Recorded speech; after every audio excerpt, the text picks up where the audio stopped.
Senior قانون دان ہے، آپ کو بھی ڈسکشن میں ویلکم کہتے ہیں. اطہر مین اللہ صاحب، ہم کوئی واقعی احمقوں کی جنت میں رہتے ہیں جو ہمارے اوپر روزانہ ایسے لوگ مسلط کر دیے جاتے ہیں، آلریڈی اکیوزڈ ہیں. آپ بہتر ظاہری بات ہے اس میں جانتے ہوں گے، ایک پرائم منسٹر کنوکٹڈ تھا، دوسرے اکیوزڈ آ گئے، تو یہ ہماری قسمت. میں سمجھتا ہوں کہ آج ان کو یہ کہنا چاہیے تھا کہ اس وقت یہ ملک بھور میں پھنسا ہوا ہے کہ عدلیہ کی ساکھ، اس کے فیصلے، اس کی وجہ سے، اس پہ عمل نہ کرنے کی وجہ سے ایک وزیر اعظم ڈسکوالیفائی ہو چکے. فیصلے پہ عمل کرتے ہوئے اس عدلیہ کا ساکھ کو برقرار رکھتے ہوئے ہم اس فیصلے پہ عمل کریں گے، اور جو ایک تصادم کی فضا بنائی ہوئی ہے صرف ایک خط پہ، اور صرف یہ نہیں ہوا ہے. دیکھیں عدلیہ کے ساتھ جو کچھ ہوا، ایک ٹھیکیدار کے ذریعے جو کچھ ہوا، اور اس کے بعد بدقسمتی سے آپ کا میڈیا کے بھی کچھ عناصر اس میں ملوث ہو گئے، اور پوری عدلیہ کی تضحیق کرنا، یہ اب یہ ملک یہ متحمل نہیں ہو سکتا. آج اگر یہ تقریر اس حوالے سے کرتے اور یہ نوید سلاتے اس قوم کو کہ آئندہ یہ تصادم نہیں ہوگا اور عدلیہ کی ساکھ، دیکھیں عدلیہ کی ساکھ ہوگی تو جمہوریت برقرار رہے گی، اور عدلیہ کے فیصلوں پہ عمل ہوگا تو یہ جمہوریت مضبوط ہوگی. آج ان کا انتخاب ایک وزیر اعظم کے ڈسکوالیفیکیشن پہ ہوا ہے جس نے عدلیہ کی ساکھ کو مجروح کرنے کی کوشش کی، اس کے فیصلے پہ عمل نہیں کیا. تو یہ بھی تو سر نئی بلی چڑھنے آ رہے ہیں، اور ظاہری بات ہے قربانی کا بکرا ان کو بھی اب بنا دیا گیا. آپ کہا جا رہا ہے 15 دن کا وزیر اعظم یا 30 دن کا وزیر اعظم، آپ ان کو کتنے عرصے کا وزیر اعظم دیکھ رہے ہیں؟ آسما مجھے تو عجیب سا لگ رہا ہے، پتہ نہیں مطلب کہتے ہوئے بھی عجیب سا لگ رہا ہے کہ وزیر اعظم ان کو کہا جائے. اچھے آدمی ہیں، لیکن آپ ذرا تھوڑا سا گوگل ارتھ پہ جا کے ذرا دیکھیں پاکستان کی صورتحال. کابل کے پاس آج اٹیک ہوا ہے ایک ہوٹل میں، وہاں 11 گھنٹے لڑائی ہوئی ہے، اور اس کے بعد بہت مہینوں کے بعد ڈائریکٹلی امریکنز نے کہا ہے کہ حقانی گروپ اور ISI، اور اس کے ساتھ ہی یہ سٹیٹمنٹ آیا ہے بناٹا صاحب کا کہ معافی نہیں مانگیں گے. فورن پالیسی فیلڈ اسٹیٹ میں ایتھوپیا آپ سے بہتر ہے، آپ 13ویں نمبر، ایتھوپیا آپ سے بہتر ہے فیلڈ اسٹیٹ انڈیکس میں.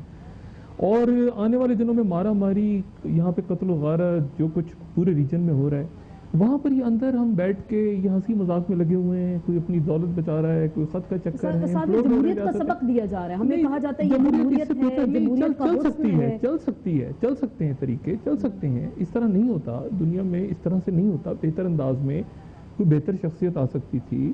اور اداروں کو ٹکراؤ، دیکھیں یہ ایک ڈیولپنگ سٹوری ہے. یہ جو ابھی انہوں نے ٹھیکیدار صاحب کا ذکر کیا، یہ ایک ڈیولپنگ سٹوری ہے جو پچھلے چند ہفتوں سے چل رہی ہے، جس میں ریڈیکیول کرنے کی کوشش ہوئی عدالت کو، پہلے پبلکلی اور پھر اس کے بعد یہ فلم اور کاغذ اور یہ ساری کہانیاں وانیاں لا کے پوری، جو کہ ناکام ہو گئی.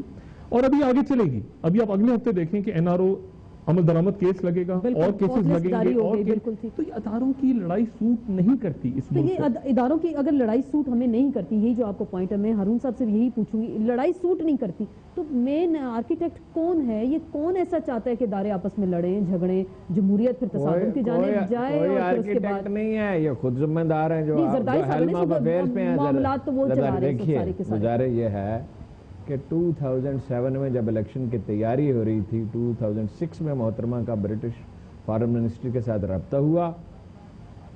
اس کے بعد مذاکرات ہوتے رہے، NRO تک معاملات پہنچے. فیبرری 2007 میں شیخہ فاطمہ کے محل میں مشرف کی اور محترمہ کی ملاقات ہوئی، مگر یہ نہیں جانتے تھے کہ اللہ کے اپنے منصوبے ہوتے ہیں. 9 مارچ کو چیف جسٹس کو برطرف کرنے کے لیے بلایا گیا، ان سے استعفیٰ مانگا گیا، انہوں نے انکار کر دیا، وہ اٹھ کے کھڑے ہو گئے اور تاریخ بدل گئی. عوام کی بل بروئے کار آئی. یہ جو لوگ عوام کو احمق سمجھتے ہیں، یہ امریکی منصوبہ تھا. MQM، ANP اور اپنا یہ پیپلز پارٹی کو لانا اور کاف لیگ ان کو شامل کر کے کرنا تھا. وہ حالات کے دباؤ کی وجہ سے کاف لیگ کو اس وقت نہیں کر سکے، نون لیگ کو کیا، بعد میں کاف لیگ کو کر لیا. یہ امریکی جمہوریت ہے، یہ NRO ڈیموکریسی ہے، یہ ریئل ڈیموکریسی نہیں ہے، یہ کوئی فیئر الیکشن نہیں ہے.